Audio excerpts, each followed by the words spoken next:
ভাইয়া আসসালামু আলাইকুম। কি অবস্থা মিঠুন, কেমন আছো? আলহামদুলিল্লাহ ভালো আছি ভাইয়া। আপনি কেমন আছেন? আছি আলহামদুলিল্লাহ। বসা করতে একটা না বসো। আছি, অসুবিধা নাই। আমি বসা লাগবে না, আমি তোমার দাঁড়াই। কি অবস্থা? সমস্যা নাই। মন দিন শরীর স্বাস্থ্য কিরকম? আলহামদুলিল্লাহ ভালো আছি। আপনার শরীর স্বাস্থ্য ভালো আছে? আলহামদুলিল্লাহ চলতেছে।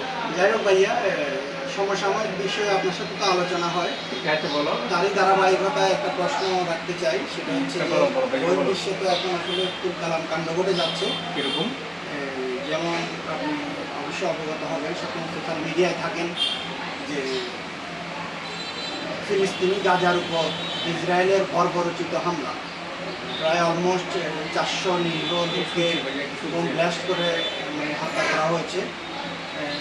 পারমাণবিক অস্ত্র সহ যত ধরনের আগ্নেয়াস্ত্র আছে সব কিছু নিয়ে ইসরায়েলি সৈন্যরা ঝাঁপিয়ে পড়েছে নিরীহ গাজাবাসীর উপর। এই বিষয়ে আপনার বক্তব্য কী? আসলে বলতে এখন এই বিষয়ে বক্তব্য বলতে কি বলবো, গাদা এটা করতেছে, কিন্তু আসলে এই বিষয় বলতে কোনো পুরো মুসলিম বিশ্বটা এখন না। এখন তুমি আমি একা এই বিষয় নিয়ে কিছু করতে পারবো না।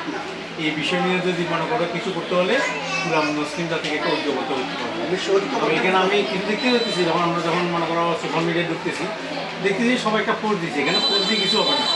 এখানে ইসলামের বিরুদ্ধে যারা ইসলামের বিরুদ্ধে অপপ্রচার করতেছে বা ইসলামের বিরুদ্ধে যারা কাজ করতেছে তাদের বিরুদ্ধে জিহাদ করতে হবে।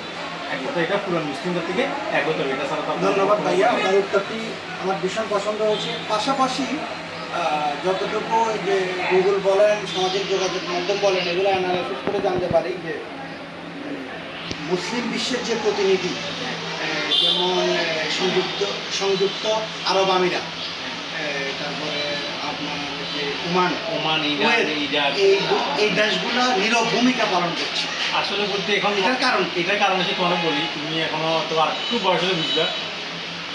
মানে এখন তোমার ঘটনাটা ভাই এভাবে বলি, এখন তোমার কেমন লোক আঘাত করছে ভাইয়ের মনে তো তখন এটা লাগবে না ভাই, এটা নিয়ে তোমার হচ্ছে জোরও করতেন না। কিন্তু যখন কেউ আমার গাছটা আঘাত করবে তখন গাছটা আমার কাছে লাগবে। তুমি তখন কি যার গা তার ব্যথা, তার ব্যথা। এখন হচ্ছে মনে করো এইদের সবাই যার যার স্বার্থ নিয়ে ব্যস্ত। আমেরিকা বলো, তোমার মনে করো ইরান বলো, ইরাক বলো, যার যে ধরনের মানে মিডল ইস্টের যে ক্ষমতাধর কান্ট্রি, সবাই যার যার স্বার্থ নিয়ে ব্যস্ত। এখানে কেউ স্বার্থের বাইরে কোনো কাজ করতেছে না। কিন্তু এখানে আমাদের বর্তমান টাইম আসা উচিত। তো আমি এটাই বিশ্বাস করতেছি, ইমাম মাহাদি আসবে, ইসলাম আবার একজোট হবে, সবাইকে ইসলামের ছায়াতলা আবার আসতে হবে ইনশাআল্লাহ। পাশাপাশি আরেকটা বিষয়, এই বিষয়ে মাস্টার মাইন্ড সম্ভবত ডোনাল্ড ট্রাম্প। কারণ বিশ্বের যে একটা অনেক ডিসিশন তো বিশ্বের মোড়ল আমেরিকাকে বলা হয়। ট্রাম্পের যে মানে আমেরিকা বিশ্বের মধ্যে সবচেয়ে বড় অস্ত্র ব্যবসা আমেরিকা। একটা বুঝছি, তোমার পড়াশোনাটা বুঝতে পারছি। এখন আসলে তারা কি বলবে, ট্রাম্প এমন একটা ধরনের লোক, ট্রাম্প না শুধু আমেরিকার যারা প্রেসিডেন্ট আসে বা আসে, তারা এমন ধরনের কুচক্রি করে, শরীরের চুরি করে, গৃহস্থরের হিসাব হজা করে।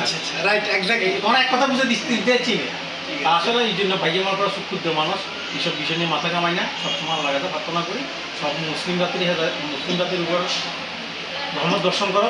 পাশাপাশি যারা ইহুদি নেশার বা বিধর্মী আছে তাদের উপর আল্লাহ হেদায়েত করুক। কারণ আল্লাহ ওদের ধ্বংস কামনা করছে। এটা তোমার একটা আমি আর জন্মের আমি তাদেরকে আল্লাহ হেদায়েত করি।